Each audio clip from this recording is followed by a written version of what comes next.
Oi, Bruno. Aqui a barra de rolagem não está aparecendo para mim aqui dos slides. Essa barra de rolagem. Eu vou precisar de alguns slides da parte inferior dele, que tem alguns gráficos, tem alguns dados, e a barra de rolagem não está aparecendo aqui para mim.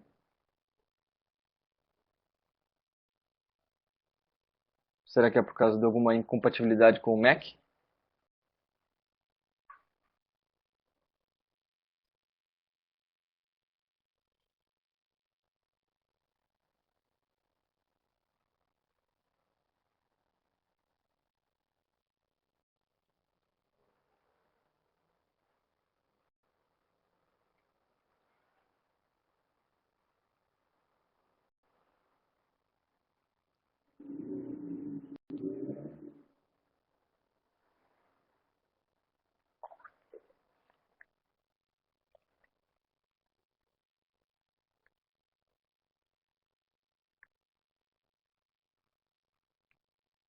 Ah, sim, sim, funcionou com o teclado, funcionou.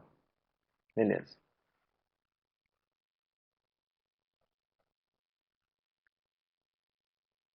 Ah, tá. Eu tenho que clicar dele desse com o teclado. Tá, beleza, já me achei aqui.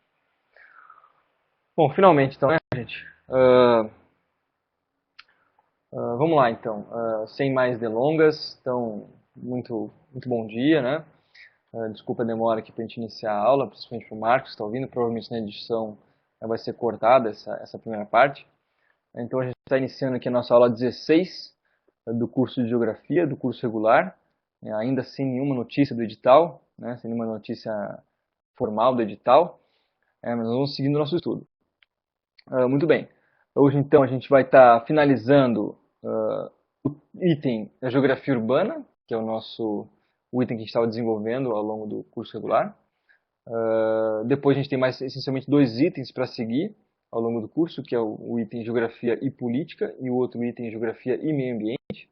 Eu vou adotar a seguinte estratégia depois que eu finalizar a aula de Geografia Urbana. Eu vou trazer o item Geografia e Meio Ambiente para frente, né? Eu vou trabalhar um pouco de maneira pretérita o item Geografia e Meio Ambiente e depois vou finalizar com o item Geografia Política, dada o grau de importância desse último item.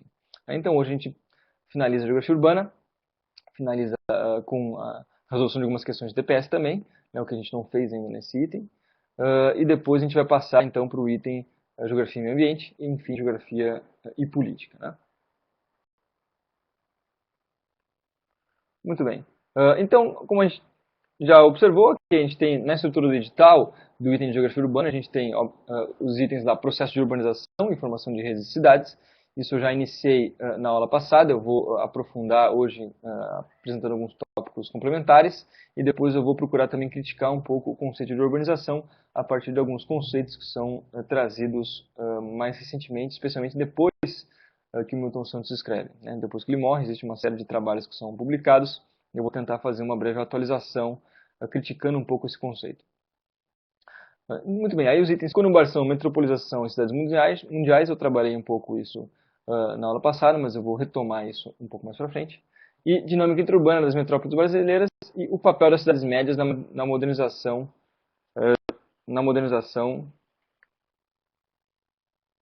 do Brasil. Esse é um item que a gente já trabalhou também na aula passada. Tá? Muito bem. Como o roteiro entrou na nossa aula, então eu vou iniciar então fazendo essa recapitulação e em seguida um breve aprofundamento nos tópicos centrais do edital. Em seguida, então, vou procurar, como eu afirmei já, procurar fazer uma redefinição do conceito de urbanização a partir de uma atualização de uma bibliografia um pouco mais recente, um pouco mais atualizada. E, enfim, então, concluir resolvendo algumas questões de TPS. Tá? Especialmente três questões, uma vez que o item urbanização, especialmente o item geografia urbana, ele acaba não tendo um índice alto de incidência no concurso, nem no TPS, nem na terceira fase. Em geral, essas questões elas não caem com muita frequência, né? Então eu vou tentar resolver praticamente todas as questões do TPS que aparecem pelo menos nos últimos 10 anos, né, do TPS. Então isso nós vamos se tornar um pouco mais, o objetivo é esse, com a resolução das questões de TPS, que a gente se torne um pouco mais seguro, um pouco mais satisfeito com a nossa preparação no que diz respeito a esse item da forma como ele cai no TPS. Não vou poder afirmar isso com relação às questões discursivas, mas a forma como esse item cai dentro do TPS acho que a gente vai ficar relativamente bem preparado após essas 2 aulas. Tá? Muito bem. Então, a nossa referência básica, então, para essa aula ainda é a obra do professor Milton Santos, né, especialmente esse livro chamado A Urbanização Brasileira, publicado pela EDUSP. Essa é a referência básica, na verdade, ela é uma referência que se utiliza de dados extraídos até a década de 80, final da década de 80, início da década de 90. Então, tem uma série de dados que o Milton Santos, ao escrever esse trabalho, ele não tinha acesso.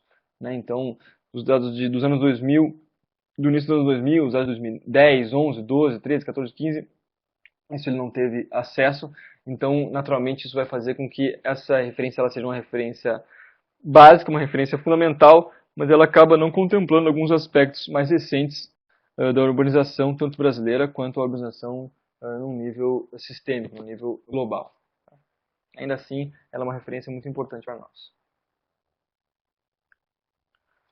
Muito bem, os pontos então que a gente já trabalhou, né, e, no certo sentido, os outros demais pontos, eles acabam sendo trabalhados também ao longo da disciplina como um todo, é a urbanização pretérita, a gente já desenvolveu isso um pouco, eu vou procurar aprofundar isso, fazer uma recapitulação aprofundando alguns itens.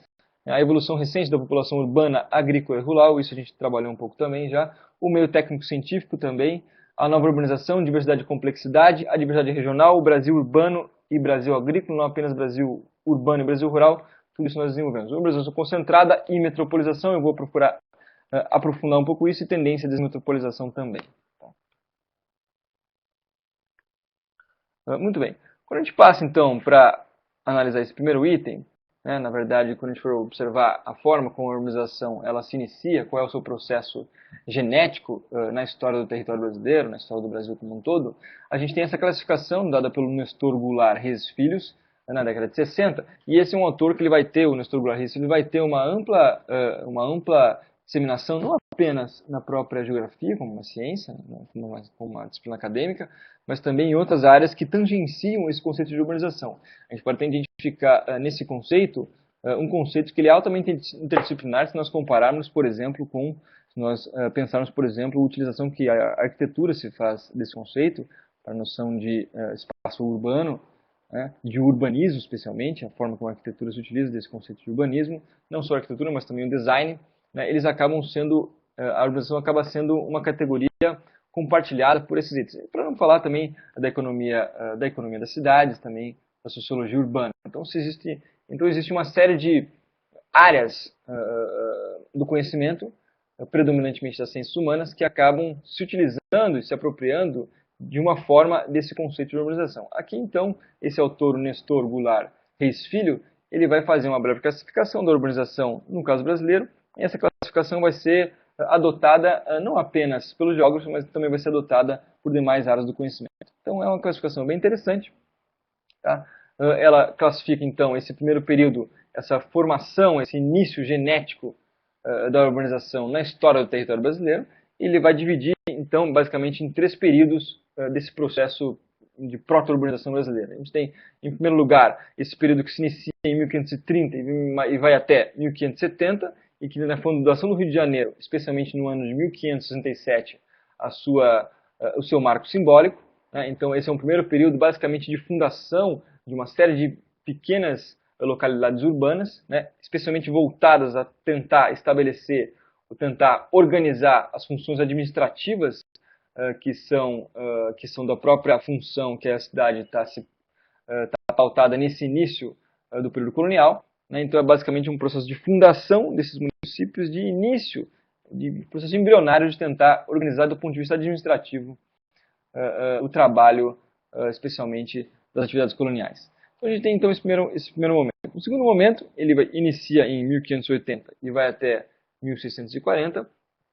Ele coincide essencialmente com os anos de dominação espanhola e também de maior penetração em direção à região norte.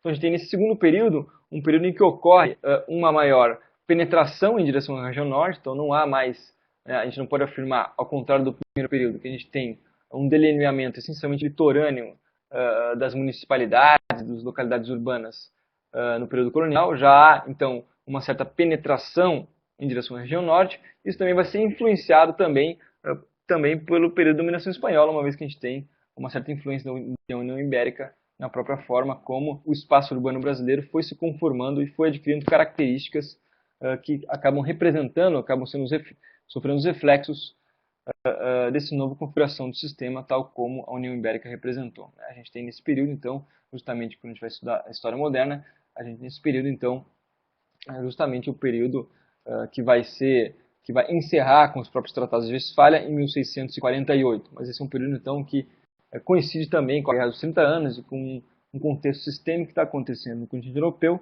e esse contexto sistêmico acaba influenciando também a forma como o espaço urbano brasileiro ele é desenvolvido. Agora, o interessante notar aqui nesse ponto, uma observação que o Milton Santos faz, é que isso não significa que o espaço urbano brasileiro ele seja um espaço que tenha uma característica predominantemente exótica no que diz respeito à forma como o território brasileiro está configurado. Não, o que a gente pode afirmar aqui é que o Brasil, de fato, ele vai acabar internalizando características que vêm de fora, né? E ao internalizar essas características que vêm de fora, o espaço brasileiro, as relações sociais que são estabelecidas no território brasileiro vão também configurar e vão responder a essas influências exóticas, imprimindo no território uma configuração nacional, progressivamente nacional. Então isso pode vir, num primeiro momento, com uma característica mais exógena, mas isso vai progressivamente se tornando cada vez mais endógeno e vai cada vez mais tendo um aspecto nacional. Né? Isso, pelo menos, nessas primeiras fases da história nacional.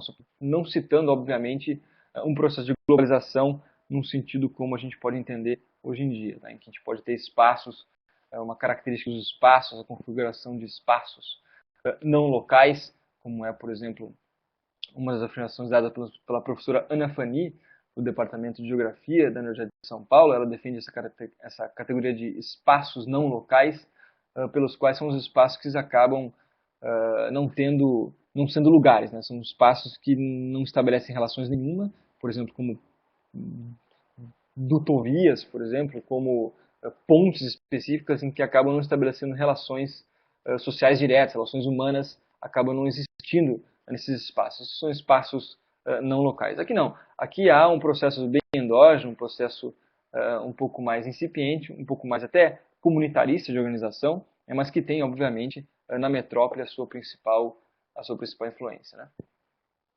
Muito bem, então esse é esse segundo momento. O terceiro momento, então, se dá entre 1650 e 1720, em que existe a fundação de 35 vilas, e duas delas são elevadas à categoria de cidades, que é Olinda e São Paulo. E isso encerra, né, esse período, essa primeira classificação da urbanização no Brasil, com a própria elevação à categoria de cidade do município de Olinda e também de São Paulo. Isso encerra, então, essa primeira overview dado pelo Nestor Goulart Reis Filho sobre como é que a urbanização se estabelece no território colonial brasileiro.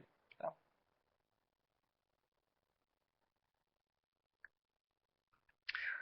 Muito bem, uma das observações que é importante fazer, né, quando a gente analisa essa classificação dada pelo Reis Filho, é que não é possível identificar, nesse momento, a urbanização como uma característica que tem, no êxodo rural, na categoria de êxodo rural, uma categoria explicativa. Nem mesmo na categoria de industrialização como uma característica explicativa. O ponto fundamental aqui é a gente identificar, de fato, que há uma função predominantemente administrativa de criação dessas municipalidades, e não tanto uma função relacionada a uma busca, um êxodo rural ou mesmo uma industrialização. Um motor econômico que vai acabar centralizando, que vai acabar influenciando, exercendo uma força centrípeta de atrair essas populações, atrair esses contingentes populacionais em busca de trabalho, em busca de melhores condições, em busca do próprio desenvolvimento. Então, aqui não. Aqui há uma criação predominantemente administrativa, uma criação predominantemente organizacional e política nesse sentido administrativo do termo, tá? E não tanto uma criação um pouco mais econômica da expressão. Muito bem. Quando a gente passa, então, para analisar aí sim o século XIX, a gente tem sim o Brasil sendo atingido, então, por que a gente pode afirmar como sendo uma revolução técnica. Tá? E isso vai acabar imprimindo na sociedade brasileira uma noção de maquinismo, né? O que seria não necessariamente a noção de revolução industrial. Né? Há no Brasil uma influência do maquinismo, de uma revolução técnica, em 1815, 1834, em 1872, né? Porém, não é possível afirmar a influência direta ou a disseminação no território brasileiro. Isso, claro, que vai acontecer em alguns pontos localizados, mas não de forma nenhuma disseminação no território brasileiro de um processo de industrialização. Muito pelo contrário, a gente vai ter, por exemplo, em 1815, o surgimento na Bahia da primeira máquina a vapor. Isso vai ser, sim, uma característica importante para a própria forma como a revolução técnica vai ocorrer no território brasileiro. Em 1834, a gente vai identificar uma maior disseminação dessas máquinas. Vão ser encontradas essencialmente 64 máquinas a vapor disseminadas no território brasileiro. Em 1872 já vai ser inaugurada então uma usina a vapor. Né? Portanto, é possível identificar ao longo do século XIX um maquinismo na sociedade brasileira, ao contrário de uma industrialização. Se a gente for comparar, então, um processo de industrialização no continente europeu, especialmente na Inglaterra e também na França, mas predominantemente na Inglaterra, a gente tem já uma característica de semi-industrialização da Inglaterra muito antes do século XIX. Na verdade, isso basicamente acontecendo no século XVIII, um pouco antes do século XVIII também, né, uma semi-industrialização, e essa semi-industrialização já vai propiciar com que a Inglaterra, isso é uma das características que o próprio Eric Hobsbawm cita no seu livro Era das Revoluções, que o próprio processo de semi-industrialização, a configuração espacial, o processo de urbanização já relativamente disseminada no território inglês, isso vai permitir, sim, isso vai fornecer algumas das bases, especialmente as bases geográficas, para o processo de revolução industrial tal como ele ocorre ao longo do século XVIII na Inglaterra. É nesse sentido, então, que aqui no Brasil não. Aqui a gente tem uma característica um pouco mais tecnicista, uma característica um pouco mais técnica mesmo.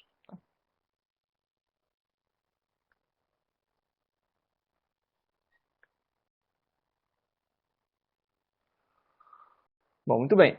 Aí é que a gente tem aqui, então, alguns dados, né? Quando a gente for observar, então, o percentual de população urbana no território brasileiro, a gente tem lá, em 1872, a gente tem uma cifra de 5,9% da população urbana, em 1890, 6,8%, em 1900, 9,4%. Então, uma cifra muito pequena, menos de 10% da população brasileira era representada por uma população urbana. Em 1920, a gente tem 10% da população brasileira sendo representada por uma população urbana, e em 1940 há um salto para 31%, em 1950 para 36%, em 1960 para 45%, e na década de 70, sim, a gente pode afirmar, na transição da década de 60 para a década de 70, nós podemos afirmar que, de fato, a população brasileira passa a se tornar predominantemente urbana se comparada à população rural. Tá? Então a gente tem aqui, observando esses dados em geral, né, até o início do século XX, até quase a metade do século XX, a população brasileira ela era predominantemente rural e ela só vai se tornar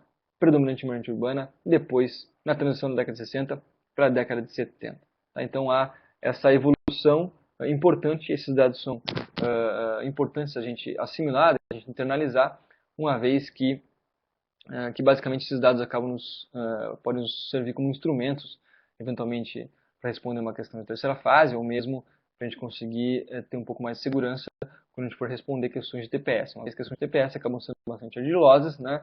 E especialmente esses dados específicos aqui trazidos nessa tabela, que demonstram essa evolução em percentuais da população urbana, eu recomendaria como dados que vocês tentassem internalizar, voltar, rever esses dados 2, 3, 4 vezes, para que vocês consigam ter esses dados bem consolidados, como um conhecimento consolidado para vocês terem, para resolver, para se defrontar com as provas, com os testes de geografia, da prova de geografia. Tá? Então lembre lá, né? Até o início do século XX a gente tem essencialmente 10% ou menos de 10% da população brasileira sendo representada na população rural. No início do século XX a gente já tem então uma transição de 10% para 31%, né, entre 1920 e 1940. A partir então da década de 60 e da década de 70 é que é uma transição para mais de 50% da população brasileira vivendo sob uma perspectiva urbana e não sob uma perspectiva rural. Agora, uma observação importante a fazer aqui, e isso eu vou tentar aprofundar um pouco mais ao longo da aula, é que,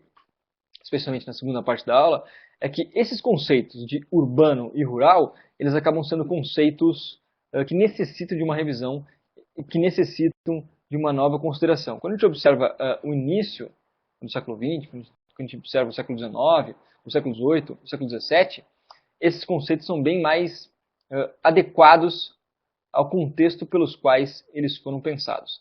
Quando a gente vai pensar, então, hoje em dia, a noção de urbano e rural, é necessária uma revisão, é necessária uma forma completamente diferente de categorizar o que é urbano e o que é rural nos dias de hoje. Tá? Aqui não. Aqui, quando a gente observa antes, durante o século XX, na metade do século XX, ou mesmo antes do século XX, né, esses conceitos já são um pouco mais compreensíveis, um pouco mais factíveis, já tem uma adesão maior com a realidade. Isso não é possível de ser identificado com a mesma precisão, com o mesmo grau de consistência analítica, se nós pensarmos hoje o século XXI.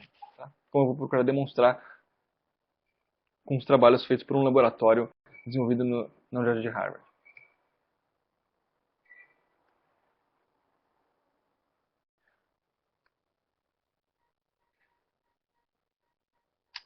Muito bem. Estão me acompanhando até agora? Ok? Todos acompanhando? Online? Ah, ok. Ok. Ah, beleza, Marcos. Às vezes, como eu estou usando o Wireless, podia ter caído e daí eu não sabia se eu estava dando aula, se estava online com todo mundo ou não. Tá bem estável. Beleza, obrigado. Obrigado, Bruno.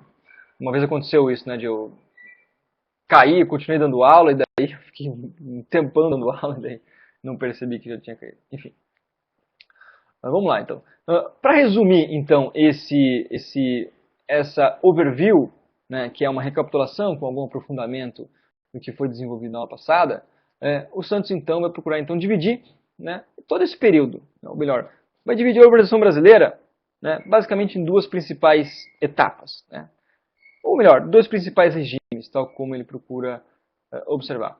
O primeiro regime, que é identificado com o que o Goulart Reis está afirmando, um regime que tem nas funções administrativas a sua base principal, a sua função principal, o seu argumento central. E essas funções administrativas, elas têm uma composição, em termos de pensar a relação entre política e economia na história da urbanização brasileira, uma relação entre política e economia que tem nas funções de base econômica, especialmente uma economia agrícola, no que diz respeito às funções econômicas do período colonial e mesmo durante o Império, somadas então a uma função predominantemente política administrativa do espaço rural, do espaço, desculpa, urbano. Então, se nós vamos pensar o que o rural representava durante o período colonial e também passou a representar durante o Império mesmo, durante a República Velha, né? Na República Velha isso já se invertendo um pouco, né?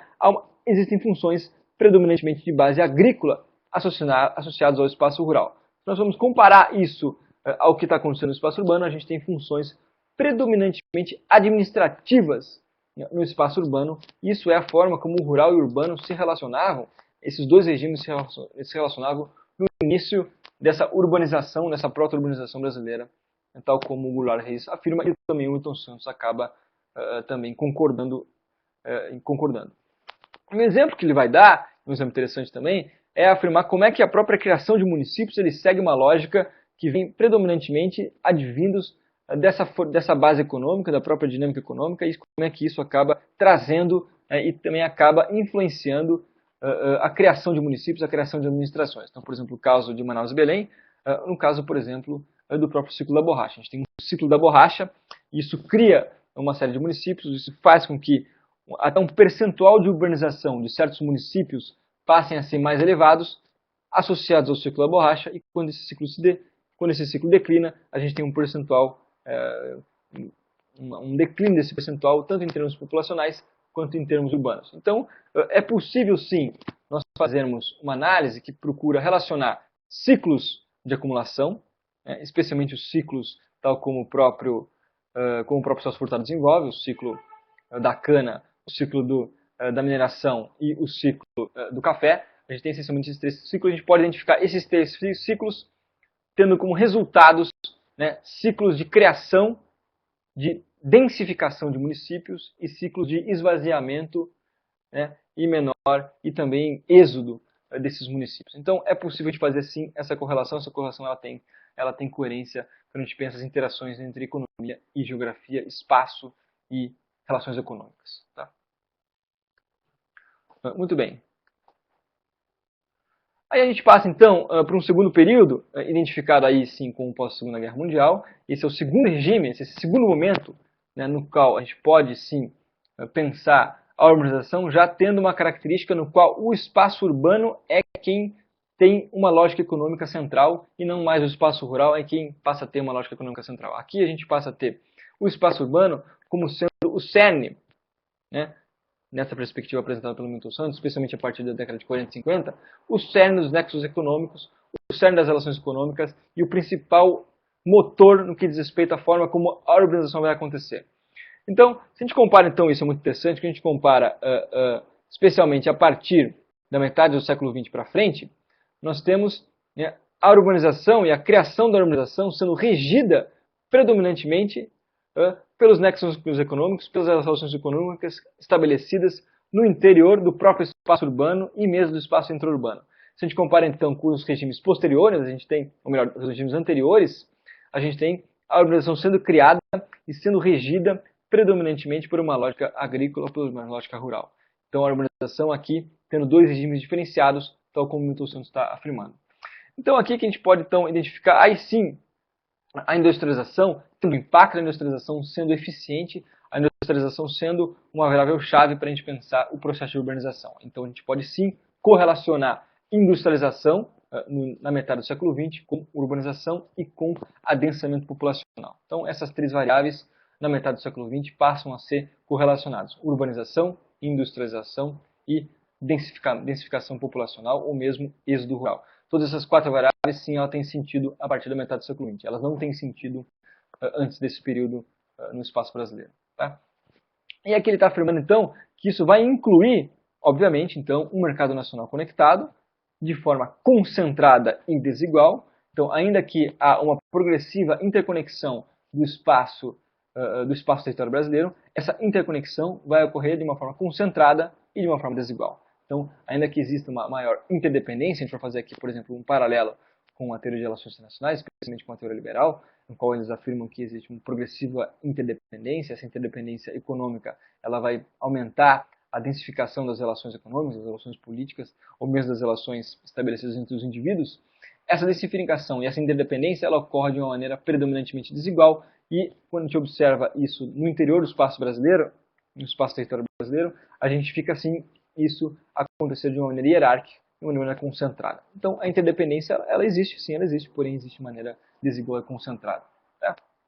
E uma segunda observação feita aqui pelo Milton Santos é que essa urbanização e também essa industrialização, elas vão ser seguidas, elas vão ser impulsionadas, né, por um crescimento, ou melhor, sustentadas por um crescimento relativamente estável e, porém, progressivamente crescente de cidades médias e também de cidades maiores, aí incluídas as capitais. Então aqui a gente tem um processo de cidades médias correspondendo, né, por esse processo de urbanização também.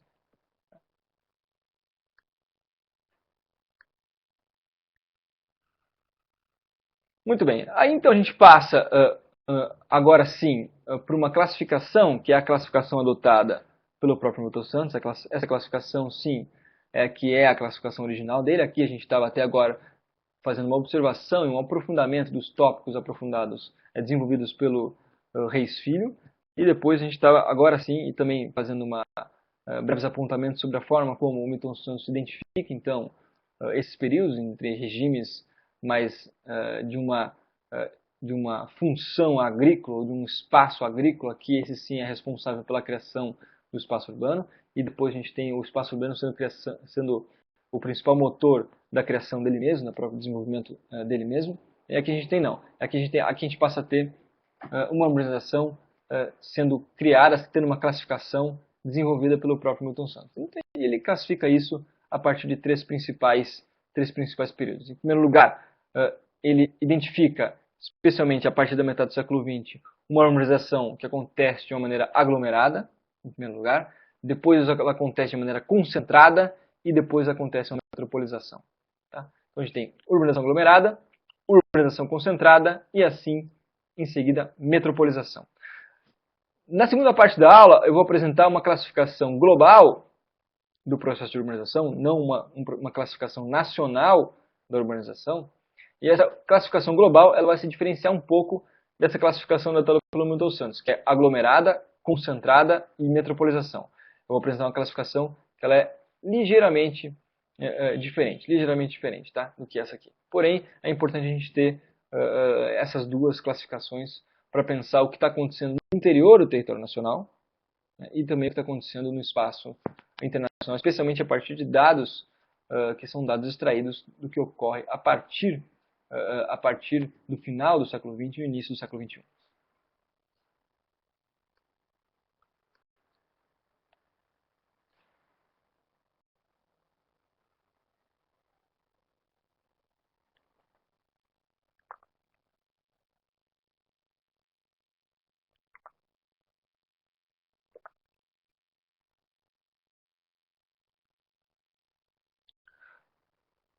Muito bem, então esse primeiro período chamado urbanização aglomerada, classificado pelo Milton Santos como urbanização aglomerada, é que coincide então com esse período que é um pouco aqueles dados que eu procurei citar para vocês, os dados de transição da década de 40 para a década de 50, especialmente no qual o Brasil passa a ter um salto em termos de volume de população que passa a ocupar os espaços urbanos, né? E esse volume de população que passa a ocupar os espaços urbanos, ele vai se concentrar, ele vai se aglomerar em núcleos com mais de 20 mil habitantes. Então, o que a gente pode identificar aqui nesses núcleos com mais de 20 mil habitantes são cidades médias, entendidas como cidades médias na década de 50. Hoje, se eu for considerar então, nos anos 2000, a gente não pode identificar cidades médias como sendo núcleos com mais de 20 mil habitantes. Essas cidades não são médias, as cidades já são cidades de menor porte.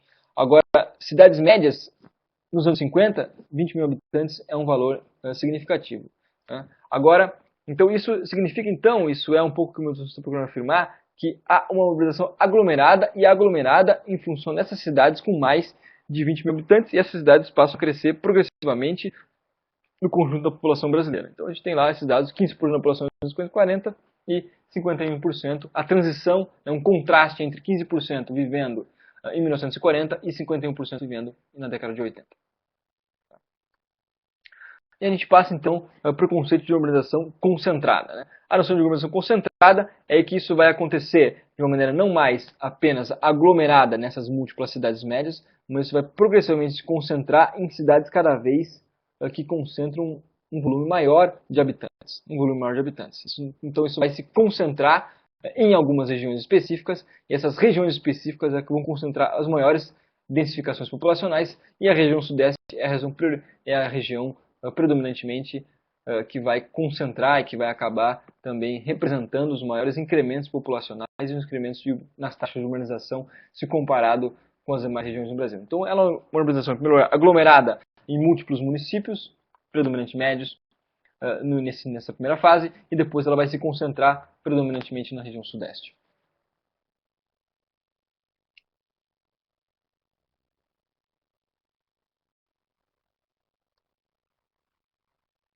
E aí, enfim, então, para essa última etapa, que é justamente essa etapa da metropolização. E essa metropolização, então, é essa última etapa da classificação dada pelo Milton Santos, em que a gente pode identificar, então, um período no qual há uma concentração, uma densificação e um incremento populacional, não mais em cidades médias, não mais apenas concentrado na região sudeste, mas especialmente concentrado nas regiões metropolitanas. Então, a gente pode afirmar assim que há um processo de metropolização no que diz respeito, então, a um incremento do percentual da população nacional que se instala em regiões metropolitanas. Então, a gente tem aqui, por exemplo, entre o ano de 1940 e 1950, a gente tem em torno de 28% da população nacional, ela vai passar a se instalar nas regiões metropolitanas.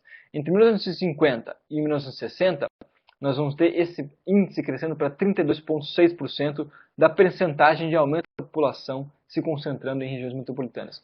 Na década de 60 e 70, a gente vai ter esse índice crescendo para 37%, e na década de 70 e 80, a gente vai ter esse índice crescendo para 43% da população se instalando, do aumento da população nacional, que se instala nas regiões metropolitanas. Ou seja, os principais incrementos populacionais na década de 70 e 80, eles são metropolitanos. Ou seja, há de fato uma metropolização, tal como o Milton Santos está afirmando.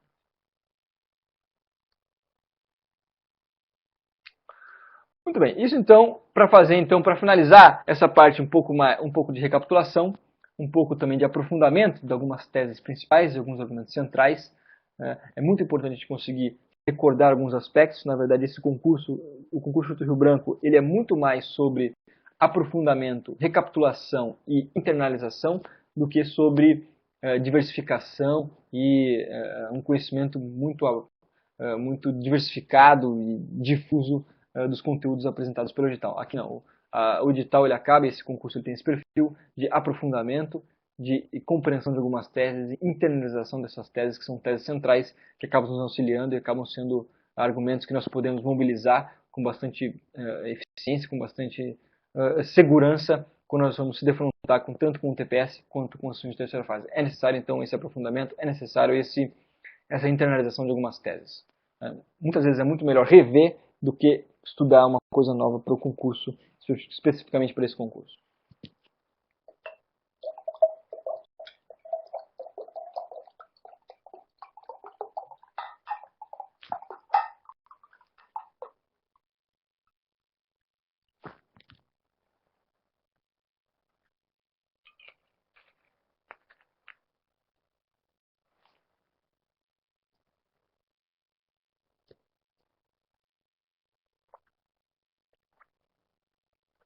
Muito bem.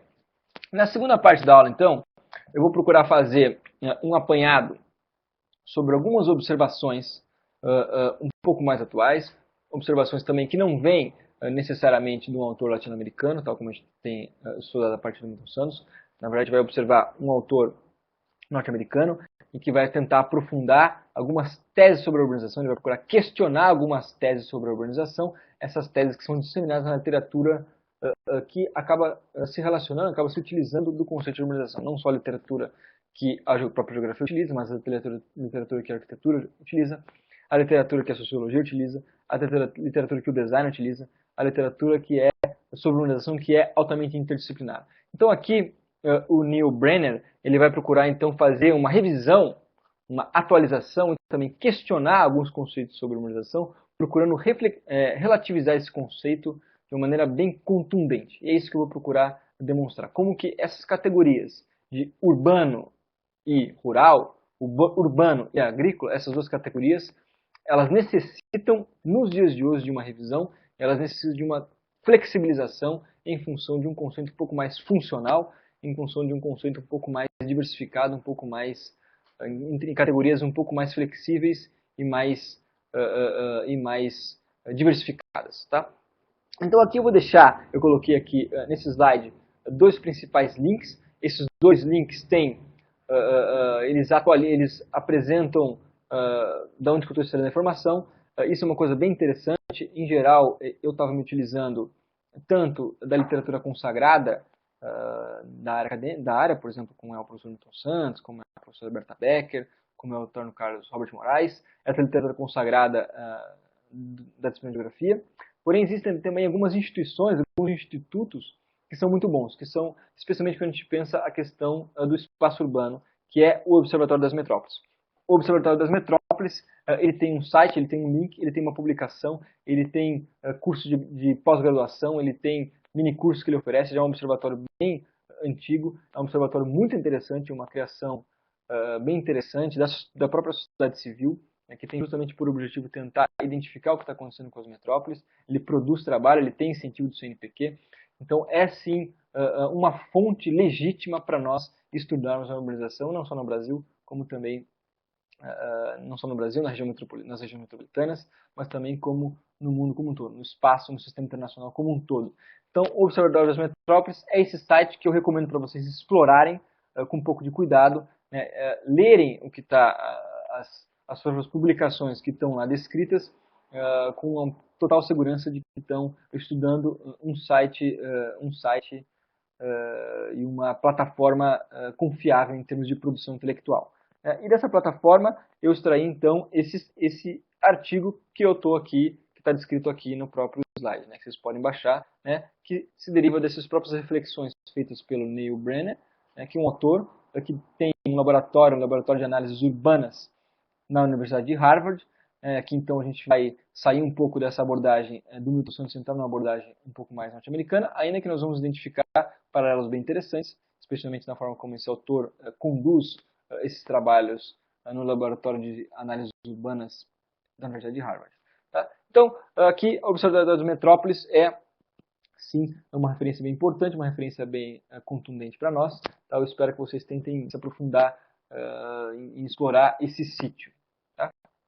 Ele também, o que é interessante notar, ele também tem uma relação com a própria Conferência da Cidade, as Conferências das Cidades, que é um evento que acontece, se eu não me engano, a cada ano ou bianualmente, em que há uma série de atores da própria sociedade civil que vão discutir as cidades. Isso foi bem intensificado depois da própria criação do Ministério das Cidades.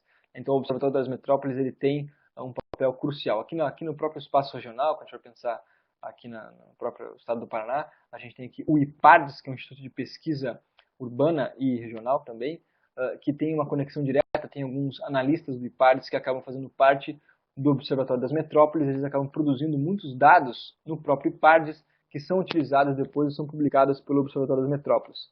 Então há também uma relação entre não apenas a academia e o Observatório das Metrópoles, como também há uma relação entre institutos de pesquisa, como é o IPARDES e o Observatório das Metrópoles. Né?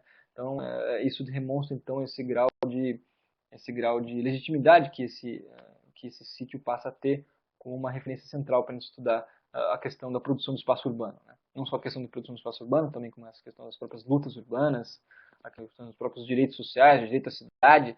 Então isso é uma discussão que acaba também tendo uma conexão direta com o próprio pensamento jurídico, com o próprio direito, com os próprios cursos de direito. Então o direito à cidade, isso também é algo que o Observatório das Metrópoles passa a ter alguns artigos, algumas linhas de pesquisa que vão nessa direção também, do direito à cidade. Né? Muito bem. Bom, o que o Neil Brennan então vai afirmar como essa razão fundamental, com esse problema básico que ele vai procurar explorar, isso que vai legitimar a forma como ele vai desenvolver esse artigo, que é um artigo de atualização sobre tese sobre a urbanização, é o que ele vai afirmar ser esse problema da dicotomia rural-urbana. O que seria esse problema da dicotomia rural-urbana? Seria um pouco que eu já citei, justamente essa necessidade de nós flexibilizarmos, essa necessidade de nós pensarmos o que é o rural e o que é o urbano em bases um pouco mais sofisticadas, em bases menos presas ao contexto pelo qual isso foi escrito no século XVIII, no século XIX, no século XVII. Tá? Isso faz com que gere um problema na literatura, e não só na literatura especializada, especialmente a literatura produzida pela academia, mas também a literatura produzida pelos institutos de pesquisa, como é o IPARDES, como é também o próprio IBGE. O IPARDES um pouco menos, um pouco mais já vinculado a uma produção um pouco mais flexível, mas especialmente o IBGE já ainda preso a categorias bem definidas, bem estabilizadas de urbano e rural, categorias naturalmente oficiais, e isso gera o que o Neil Brenner está afirmando, e ele está aqui se baseando no próprio Henri Lefebvre, que é o problema do campo cego. O que é o problema do campo cego? É o problema em que você tem uma base filosófica, uma base conceitual que ela é um pouco desatualizada, mas continuam a ser produzidas pesquisas em cima de uma base conceitual desatualizada. Isso acaba produzindo, então, essa torre de Babel, que é justamente essa torre, esse espaço um pouco abstrato, esse espaço um pouco distante da própria realidade, distante do que está acontecendo de fato no espaço urbano, do que de fato ele é. Né? Então há essa disparidade e é isso que ele está procurando tentar atualizar. Um aspecto interessante aqui, só fazendo um paralelo para analisar esse conceito de torre de Babel, o problema do campo cego, quando a gente pensa, por exemplo, a própria literatura de política externa brasileira, né, a literatura de política externa brasileira, ela também tem um pouco esse aspecto quando a gente pensa a inserção, os estudos de inserção multilateral, por exemplo, do próprio caso brasileiro. Quando a gente pensa, então, os pares, a autonomia pela distância, autonomia pela participação, cunhados pelo Jason Fonseca, esses dois pares, autonomia pela distância e autonomia pela participação, esses são pares que estavam baseados numa postura da política externa brasileira de procurar se distanciar durante os períodos militares e procurar aumentar sua participação nos períodos democráticos. Então há uma dicotomia, autonomia pela distância, autonomia pela participação, que coincide em termos relativos com os regimes ditatorial e depois com o regime democrático. Né? Então há esses pares da forma como o Brasil acaba se vinculando, acaba se relacionando com o multilateralismo. Esses pares, porém, eles são repensados. Eles têm um artigo recente do Antônio Carlos Lessa, que ele vai procurar demonstrar que esses pares eles precisam de uma atualização. Por quê? Eles precisam de uma revisão. Por quê? Muitas vezes, isso a partir de estudos feitos pelo Lessa, de notas de diplomatas brasileiros, de estudos que ele fez pelas notas de diplomatas brasileiros, em que existia uma restrição, uma grande restrição orçamentária por parte do próprio Itamaraty, e essa restrição orçamentária muitas vezes impedia a participação material desses embaixadores, a participação material desses diplomatas, desses atores políticos, em se fazerem presentes em espaços de concertação multilateral. Isso significa, então, que afirmar que o Brasil adotava uma postura de autonomia pela distância, isso é necessário uma revisão, tal como o Antônio Carlos Lessa está afirmando nesse artigo recente publicado por ele. Ou seja, uma vez que há uma restrição orçamentária, uma vez que há também não só uma restrição orçamentária, como tem uma própria dificuldade, os gastos com passagens aéreas, os gastos para conseguir patrocinar, para conseguir manter esses embaixadores fazendo visitas periódicas, mantendo relações, uma vez que você nem tinha a internet e também as passagens aéreas eram também muito caras nesse período, no início, na metade do século XX, no início do século XX também, afirmar autonomia pela distância, isso é uma afirmação bem contundente e também que é necessária revisão. Então isso é uma perspectiva apresentada pelo Lessa. Essa perspectiva ela também tem um certo paralelo com o que o próprio Neil Bremer está procurando afirmar aqui, do que o Lefebvre está falando com o problema do campo cego, né? Ou seja, essa torre de Babel, que a gente acaba reproduzindo conceitos em função de alguns conceitos que já necessitam de uma certa revisão. Tá? Muito bem. Então, o primeiro aspecto então, apresentado por ele, ele vai então procurar redefinir, ele vai definir de uma maneira um pouco mais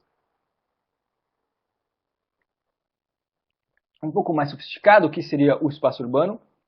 E o espaço urbano é, na compreensão do Neil Brenner, uma construção teórica. E ele ser uma construção teórica significa o quê? E aqui eu trago uma definição escrita no próprio artigo dele. Urbano é uma abstração concreta, né, entre aspas, na qual as relações socioespaciais contraditórias do capitalismo, tais como a mercantilização, tais como a circulação e a acumulação de capital, essas relações contraditórias são territorializadas e, ao mesmo tempo, se generalizam.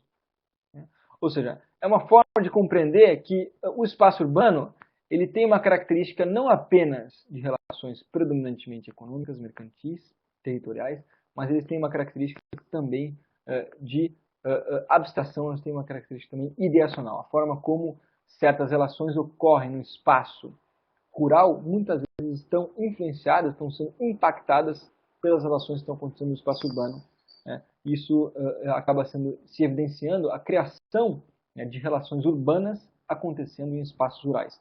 A criação de uma lógica urbana, uma lógica de circularização, de mercantilização, de acumulação de capital, ou mesmo de uma territorialização urbana num espaço rural. E essa territorialização ela acontece muitas vezes na forma como as relações sociais são estabelecidas, na forma como as relações entre os atores são estabelecidas. Esses atores acabam internalizando práticas, internalizando modos de se comportar, internalizando hábitos urbanos e reproduzindo esses hábitos mesmo em um espaço rural ou mesmo em um espaço agrícola, né? Um espaço predominantemente agrícola. Então isso faz com que o urbano ele já não tenha a característica que ele era identificado ao longo do século XVIII, ao longo do século XVII, ao longo do século XIX. Então aqui há uma nova compreensão do espaço urbano. Essa nova compreensão ela já traz uma característica um pouco mais flexível, um pouco mais desconstruída na noção de urbanização. Tá? E aqui a gente traz então uma segunda, quase como um reflexo dessa compreensão, quase como uma derivação desse raciocínio, que é justamente então, a partir dessa nova compreensão do espaço urbano, se faz necessária uma nova classificação, um novo léxico, um novo vocabulário em termos de diferenciação espacial. E aqui o autor o Neil Brenner traz então uma classificação, por exemplo, de um espaço urbano asiático, se não me engano na Indonésia, em que são feitas essas categorias um pouco mais sofisticadas, em que existem lá nos espaços que são em em quadriculado, esse quadriculado que tem quadrados pretos mais solidificados, em que existem lá a categoria número 1, que é as maiores cidades, as principais cidades, né? Então esses são uma tipologia urbana que tem maiores cidades. Depois a gente tem a categoria número 2, que são categorias que é de periurbanas, né? Ou seja, em vez de falar áreas necessariamente periféricas, áreas de periurbanas, né? Não necessariamente periféricas, periurbanas. Depois a gente tem uma terceira categoria, que chama-se dessacota, que na verdade é uma expressão derivada do próprio vocabulário indonésio, né? Em que é justamente essas áreas, então, de transição, e que não podem ser identificadas nem como espaço agrícola, nem como espaço rural, nem como espaço urbano. Então, são umas áreas de transição, são áreas de transição entre o espaço urbano e o espaço entre cidades maiores e outras cidades maiores, entre espaços periurbanos e outros espaços periurbanos. Isso é dessa cota, né? E depois a gente tem também uma área que é densamente populada em termos rurais, né? E também a gente tem uma área que em termos de espaço, população, sparsely populated frontier, que seria uma área de fronteira esparsamente populada, né? Então, essa classificação em 5 tipos, essa tipologia em cinco novas categorias, demonstra justamente isso, que é necessário, então, a necessidade de um novo léxico, a necessidade de uma diferenciação espacial, a necessidade de categorias mais refinadas, mais vinculadas à própria realidade, né, do espaço urbano, que não é mais aquela realidade do século XVIII e do século XIX, do século XVII. Muito bem, e a gente passa aqui então para uma terceira observação feita pela Neil Brenner.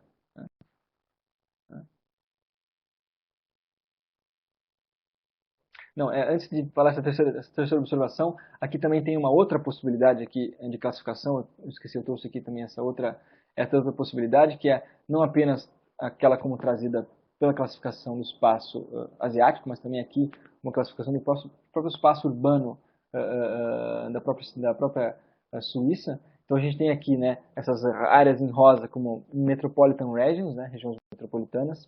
A gente tem as áreas mais num laranja um pouco mais claro, quase um tom um pouco mais marrom, né, de network cities, ou seja, cidades em rede, né, esses espaços de cidades em redes. A gente tem esse espaço que é a categoria criada por um pouco mais um verde um pouco mais claro, né, quiet zones, que seriam, né, zonas calmas, zonas tranquilas. Né. A gente tem aí um azul um pouco mais claro, que seriam os resorts situados nos Alpes, né, os resorts alpinos, né, resorts situados nos Alpes. Né, e depois a gente tem também esses Alpine Fellowlands, que seriam essas regiões, né, que são regiões de transição, são regiões que acabam tendo um certo pousio, né, que não podem ser utilizadas, só podem ser utilizadas em períodos do ano. Né. Então são as regiões dos Alpes que são utilizadas de maneira sensacional, né, sensacional.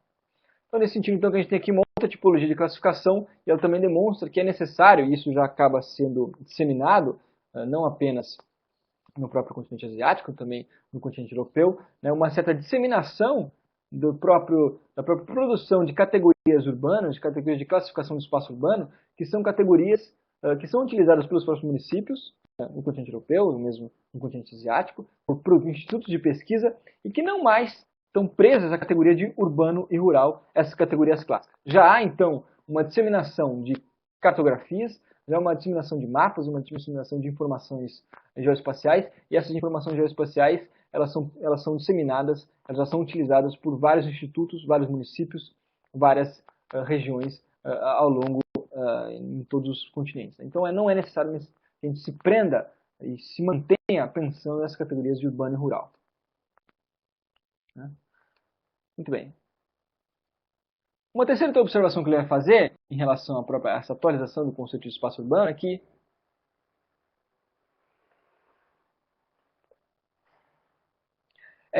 é possível identificar que os efeitos urbanos eles acabam extrapolando sempre o entorno regional. Então, por exemplo, o caso da própria cidade de São Paulo. A própria cidade de São Paulo, isso é um argumento que o Nilson Santos vai afirmar, ela vai acabar estando presente não apenas no próprio município de São Paulo, não apenas na própria região metropolitana de São Paulo, e também não apenas no próprio Sudeste, A cidade de São Paulo, ela está presente em todo o território brasileiro. Ela está presente, ela estabelece relações, ela se faz presente no espaço de todo o território brasileiro. Então é nesse sentido que existem efeitos urbanos que são sentidos ao longo de todo o território, e isso não se prende a essa classificação, essa definição clássica de território, essa definição clássica de espaço, que é essa região, essa área específica delimitada em termos de quantidade de área, entre volume específico de área. Né? Não, os efeitos urbanos eles extrapolam o espaço regional, eles podem ser sentidos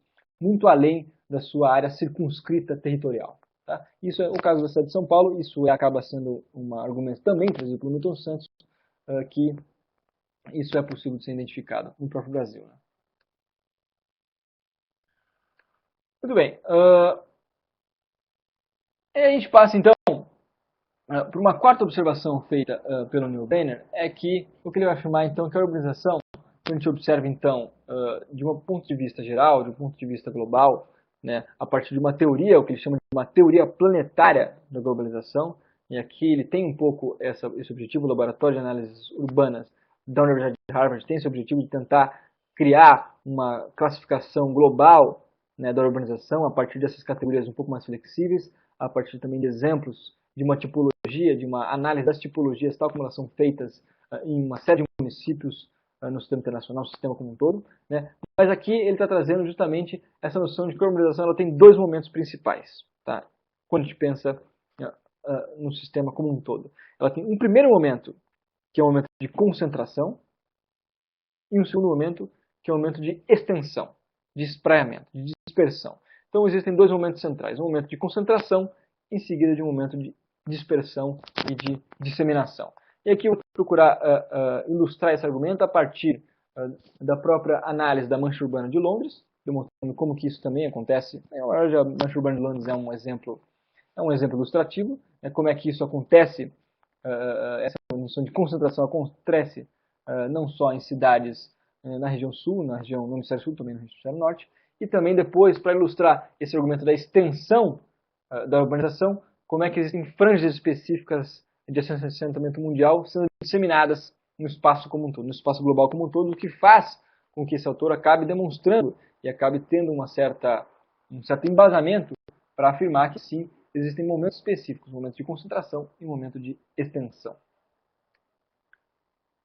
E aqui a gente observa então a própria mancha urbana de Londres, deixa eu analisar o ano de 1840, depois a década de 1860, ela já se aglomerando mais, depois 1880, depois 1939, né, e depois 1962, ou seja, a mancha urbana de Londres se concentrando progressivamente ao longo do século XIX e do século XX. Né? Então isso ilustra o argumento da concentração.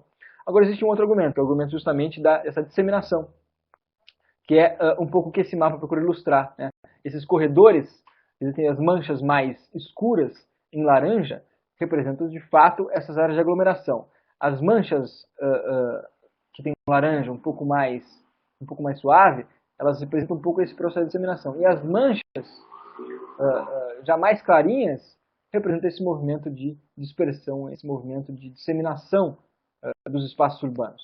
Então aqui é possível identificar, quase como a partir de um degradê, né, o início desse processo de acumulação, desse processo de aglomeração, passando então por um processo de disseminação gradual, de dispersão gradual desse processo de urbanização. Né? Isso que a gente observa do ponto de vista global. Tá? Muito interessante esse mapa aqui.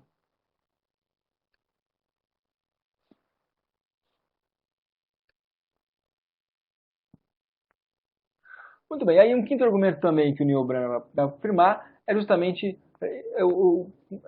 esse, de que isso acaba complementando um pouco o que o Milton Santos está afirmando, e acaba complementando um pouco o que ele já vem dizendo, que existe uma certa paisagem estendida da urbanização, e essa paisagem estendida da urbanização ela pode ser conectada, ela pode ser pensada a partir da própria lógica, dos próprios projetos, dos próprios processos de integração regional. Quando a gente pensa então a urbanização e os projetos de integração regional, os processos de integração regional, existe aqui uma conexão direta entre esses processos de integração né? E a integração regional quase como um motor, quase como um fator principal de disseminação da urbanização. A integração regional como, sim, como uma característica, como um disseminador, como uma razão principal também da própria disseminação da urbanização e desse conceito de urbanização. Então aqui a gente tem essencialmente dois exemplos que ele traz, na verdade um exemplo extraído da União Europeia e outro exemplo extraído do IRSA, né, como que a integração regional ela acaba sendo também um motor da disseminação da lógica da urbanização. Aqui a gente tem um mapa da União Europeia, né, em que a gente tem algumas categorias construídas pelo próprio projeto de integração regional da União Europeia. A gente tem lá uma combinação Berlim-Praga e alguns pontos específicos de polarização. A gente tem a Europa Central, a gente tem as zonas de polarização Norte e Oeste, né? E depois a gente tem lá os corredores de desenvolvimento e também os corredores de polarização. Né? Então, eles têm essencialmente esses múltiplos espaços. Esses múltiplos espaços têm categorias específicas de criação urbana e, justamente, eles acabam disseminando, eles acabam aprofundando o processo de urbanização a partir de uma perspectiva que advém do sistema regional, É nesse sentido, então, que há uma influência do sistema regional no sistema nacional, e o sistema nacional aí também influenciando o espaço urbano, e aí sim o espaço intraurbano. Né? Então é uma lógica intraurbano, urbano, nacional, regional e aí sim sistêmico. Né? Mas predominantemente regional, urbano, intraurbano a partir dessa lógica. Né? E a gente tem aqui depois, por final, né? essa análise feita aqui, justamente aqui, do IRSA. Né? Do IRSA. Como a gente tem corredores específicos dos próprios corredores de integração, isso também complementa um pouco a análise feita pelo Neil Bremer. Muito bem.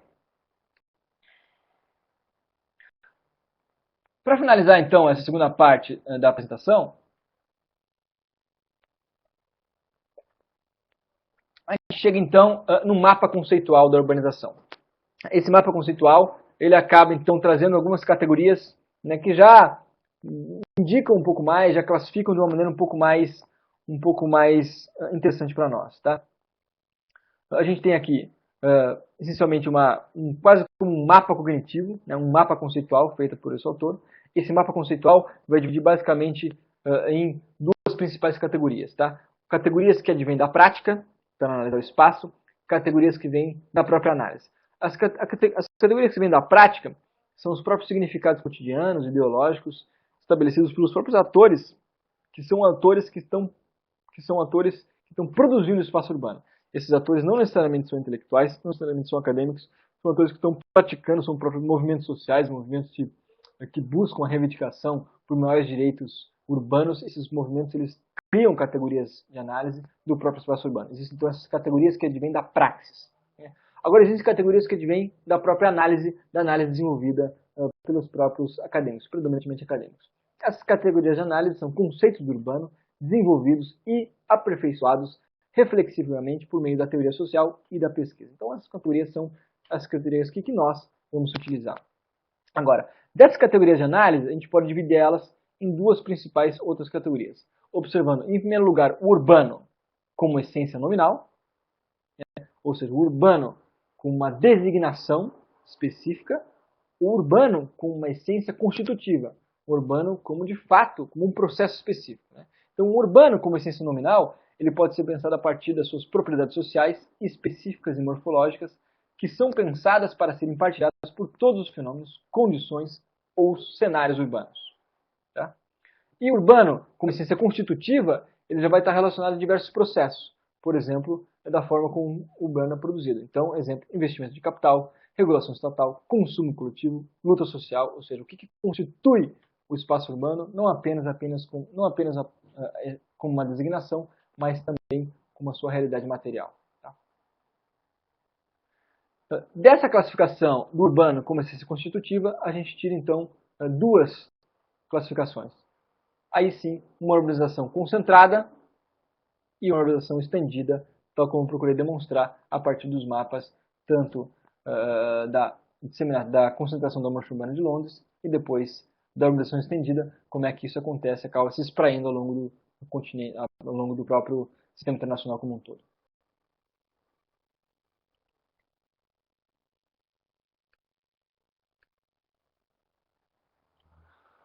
Muito bem, isso então finaliza então essa atualização sobre o conceito de urbanização. Né? Acho que eu fui até um pouco acadêmico demais, né? Mas isso é um pouco interessante para que a gente possa pensar esse conceito. Pensar o conceito como ele foi cunhado pelo Milton Santos, como ele foi pensada pelo Goulart Reis Filho, depois a gente também como ela é pensada hoje em dia, a partir do que tem de mais atual, a partir do que tem de topo no que é produzido sobre o conceito de urbanização. Então aqui a gente fez um overview, passando pelas várias formas de interpretar a noção de urbanização, desde uma forma colonial, para uma forma um pouco mais própria do século XX, agora para uma forma também um pouco mais flexível, um pouco mais atualizada, pensando nos últimos desenvolvimentos no século XXI. Tá? Isso então fecha nosso tópico de geografia urbana, né? E aqui a gente vai tentar procurar então agora responder algumas perguntas do edital.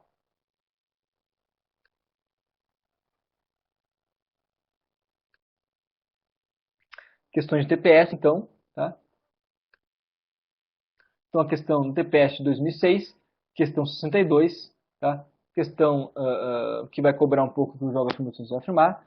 Eu vou deixar um minutinho, 2 minutinhos para os alunos lerem, no caso agora o Marcos, mas também os alunos que vão assistir a aula gravada. 2 minutinhos para vocês lerem, resolverem, e daí eu resolvo em conjunto com vocês. 2 minutinhos para cada questão.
Ok, vamos corrigir lá então. Então a questão é basicamente o seguinte. O geógrafo Milton Santos define espaço como acumulação desigual de tempos.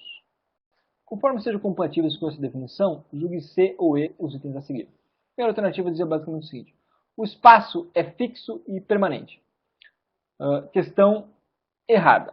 Questão errada. Não é possível afirmar, e isso a própria aula procura demonstrar, especialmente essa última rodada da aula, procura demonstrar como o próprio conceito de urbanização e o próprio espaço urbano não pode se pensar de maneira fixa, de maneira estável, de maneira estática. Não, ele não é fixo e permanente. O espaço ele se transforma, o espaço é uma variável. Ele não é um palco no qual ele só recebe informações das relações sociais, que ele só recebe informações das relações econômicas. Não, o espaço é um palco, o espaço ele tem influência nas nossas decisões. Então, o espaço não é fixo e permanente, ele é mutável, ele está o tempo inteiro se relacionando com as demais dimensões da realidade. Então, questão errada. Item 2. O espaço atual não revela o passado, só o presente. Item errado. Não, o espaço ele revela próprias marcas do passado. A gente tem a própria história se revelando de maneiras distintas no espaço. A gente tem espaços específicos que são espaços que muitos outros vai chamar de rugosidades do espaço, que são esses espaços um pouco mais antigos, um pouco mais que estão presos a uma lógica que já é uma lógica distinta da lógica da globalização, por exemplo. E essas rugosidades elas coexistem com essas lógicas um pouco mais atuais, com essas lógicas presentes na forma como as relações, tal como pautadas pela globalização, são estabelecidas. Então o espaço ele sim revela o passado, também revela o presente. Né? O espaço revela todas essas dimensões.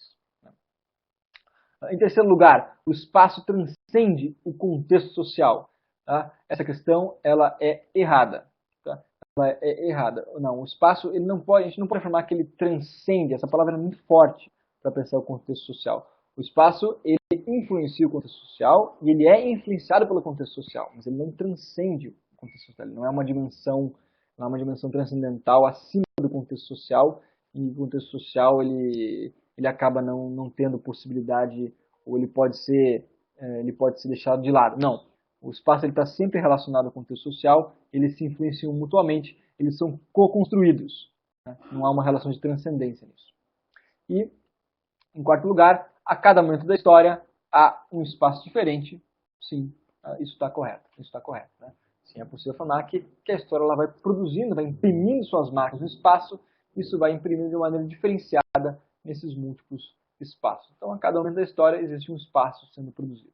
Tá? Então, gabarito da questão E e C.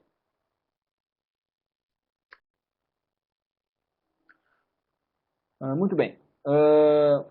Questão 60, próxima questão. Né? Tendo o gráfico acima como referência e considerando o processo de urbanização do mundo contemporâneo, assinale a opção correta.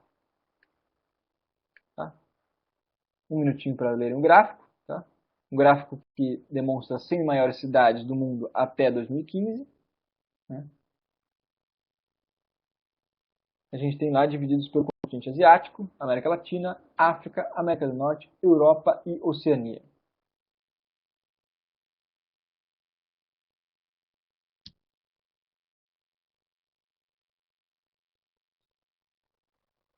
E aí divididos, né, pelos períodos, né, em 1800, em 1990 e até 2015. Né? Então é um degradê, tem as cores mais escuras, que coloca 1800, depois passando para 1990, uma cor, um cinza um pouco mais claro, e depois um cinza mais claro ainda até 2015. Né? Então é um degradê, tá? Mostrando as maiores cidades até 2015. Né?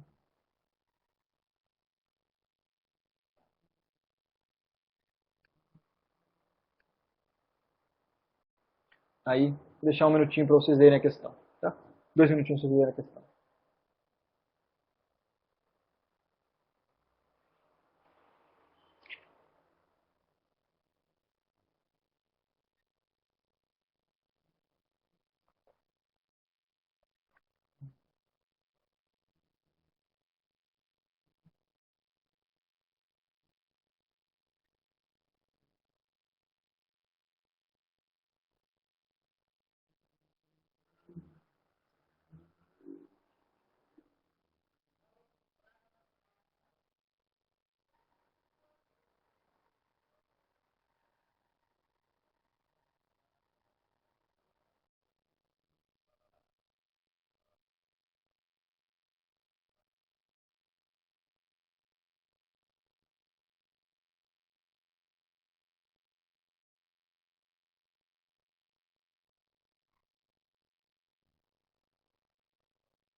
Bem.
Bom, vamos lá, vamos corrigir. Então, até 2006, questão 60, tá? Vamos lá. A alternativa A falava basicamente o seguinte, né? O aumento contínuo da participação da África e da América Latina no conjunto das 100 maiores cidades do mundo, ao longo do período representado no gráfico, reflete o processo de globalização da economia, que enseja a inserção de países periféricos e a superação do seu passado colonial. Questão errada. Não é possível afirmar que o processo de globalização, a globalização, ela vai ter como resultado uma superação de um passado colonial. Como eu procurei demonstrar, e como a literatura também de geografia, não só a literatura de geografia, mas também como a literatura de relações internacionais procurei demonstrar, que a globalização ela pode ser interpretada a partir de múltiplos ângulos. Né? A gente pode observar a globalização a partir de um ponto de vista marxista e ver como a globalização ela acaba tendo como resultado uma diferenciação assimétrica do espaço. Então, isso não necessariamente faz com que as economias, por exemplo, situadas no hemisfério sul, elas superem seu passado colonial a partir da globalização. Não necessariamente, elas podem estar estacionadas, ficar estacionadas e manter uma relação de dependência com essas economias centradas no hemisfério norte, por exemplo. Então, a gente tem, essa não é uma relação que a gente pode afirmar, tá? Globalização e superação de passado colonial. Isso não é uma relação possível. Né? Essa alternativa está errada. Tá? Letra B. O aumento da participação da América Latina no conjunto das 100 maiores cidades do mundo indica o rápido processo de urbanização calcado na industrialização, que não se faz acompanhar de adequada e suficiente oferta de empregos urbanos no setor secundário da economia. Então vamos reler lá. O aumento da participação da América Latina no conjunto das 100 maiores cidades do mundo indica o rápido processo de urbanização baseado na industrialização, o que não se faz acompanhar de adequada e suficiente oferta de empregos urbanos no setor secundário da economia. Questão correta. Né? Não há nada que esteja equivocado nessa questão. Né? Sim, de fato, né, existe um processo de urbanização potencializado pela industrialização, especialmente que a gente observa o século XX, né? E esse processo ele vai resultar, né, não vai resultar numa certa absorção, numa absorção total da mão de obra que vai se destinar, que vai se deslocar até esses espaços urbanos, esse conjunto de pessoas vai se manter como um exército industrial de reserva. Muito bem. Letra C. O declínio da participação de determinados continentes é justificado pela interposição de barreiras à entrada de imigrantes e, principalmente, pela diminuição de suas populações, tendo eles já realizado sua transição demográfica. Né? Questão errada. Por que essa questão está errada? Não é possível afirmar que todos os continentes daqueles citados ali realizaram sua transição demográfica. Né? Não é possível afirmar isso. Nem todos realizaram a sua transição demográfica. A gente vai analisar, por exemplo, o continente americano, o México não realizou sua transição demográfica. Então há ainda, né, alguns países, não é possível generalizar, alguns países situados, né, no hemisfério norte que não realizaram sua transição demográfica ainda. Muito bem. Item D. No Brasil, o crescimento urbano e a urbanização foram alimentados por um forte êxodo rural e fluxos migratórios entre regiões, o que possibilitou melhor distribuição da população no território. Tá?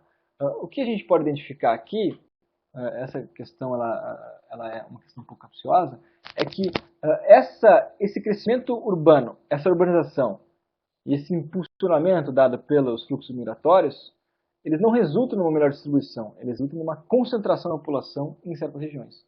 Então há sim um crescimento urbano, a urbanização, mas a urbanização aglomerada e depois concentrada. Então esse é o ponto principal. Tá? Então esse início do processo de urbanização, especialmente quando a gente pensa no século XX, ele tem a concentração como característica fundamental. E o caráter urbano e metropolitano do Brasil, com o estabelecimento de bem distribuída rede de cidades, está restrito ao sul e sudeste do país, uma vez que essas foram as regiões que experimentaram maior desenvolvimento industrial ao longo da história do Brasil. Não. Quando a gente pensa em metropolização, isso é uma nuance importante, a metropolização ela não é restrita ao sudeste, ela é disseminada nas principais regiões metropolitanas do Brasil. Então, a metropolização ela não é restrita à região sudeste. Tá? A gente tem fases específicas da urbanização e é bom a gente conseguir internalizar quais são essas fases. Tá? Então, com aquela classificação dada pelo Milton Santos, isso a gente conseguia resolver essa questão tranquilamente. Última questão. Última questão, TPEST 2008, dizia basicamente o seguinte: o padrão locacional da indústria, ao longo da industrialização brasileira, foi centrípeto, concêntrico e hierárquico, seguindo a tendência de industrialização das economias capitalistas avançadas em explorar as vantagens da escala de concentração espacial. É um texto do IPEA. A gente tem 4 itens, vocês têm 2 minutinhos para responder.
Bom, vamos lá responder então. Última questão. Com relação às indústrias no Brasil, julgue se ou eu os itens seguintes. A industrialização brasileira conheceu um processo de dispersão que, por ter ocorrido de forma ordenada, evitou a metropolização dos novos centros industriais. Questão errada. Tá? Não é possível afirmar que a indústria brasileira ela evitou a metropolização. Uma das fases, tal como a gente viu classificada pelo Milton Santos, pelo qual a urbanização brasileira ocorre, é a fase de metropolização. A metropolização é um fenômeno, sim, essa questão está errada. Tá? Próximo item. Depois de décadas de concentração econômica na cidade de São Paulo, observa-se um processo inverso, determinado, entre outras causas, pelas chamadas deseconomias de aglomeração. Sim, questão correta. Tá? É possível afirmar, sim, que existem esse processo que é o processo oposto às economias de aglomeração. As economias de aglomeração são justamente esses incentivos, né? Ou melhor, a forma como as relações econômicas se estabelecem, em que tem alguns incentivos principais, como o mercado consumidor, uma mão de obra qualificada, um setor de serviços sistematizado, em que acaba se aglomerando em certas regiões. E as deseconomias de aglomeração seriam exatamente o oposto. Seria essa aglomeração, esse conjunto de características, ele passa a se tornar devido a um aumento, por exemplo, dos custos de deslocamento, devido, por exemplo, a um aumento do próprio fortalecimento dos sindicatos, né? Especialmente a partir de um aumento dos próprios custos relacionados ao deslocamento, relacionados aos próprios custos de sobrevivência nessas economias de aglomeração, isso vai causar um efeito de dispersão, isso vai resultar como um efeito de dispersão. Então, é possível afirmar assim que há uma desconcentração, agora não há uma desconcentração total, tá? Isso que a alternativa não estava afirmando, não há uma desconcentração absoluta, né? Isso também é o que o Milton Santos afirma, há uma desconcentração relativa, né? Essa desconcentração ocorre em conjunto com concentração. Então, essa é uma coisa um pouco delicada, tá? Nessa alternativa.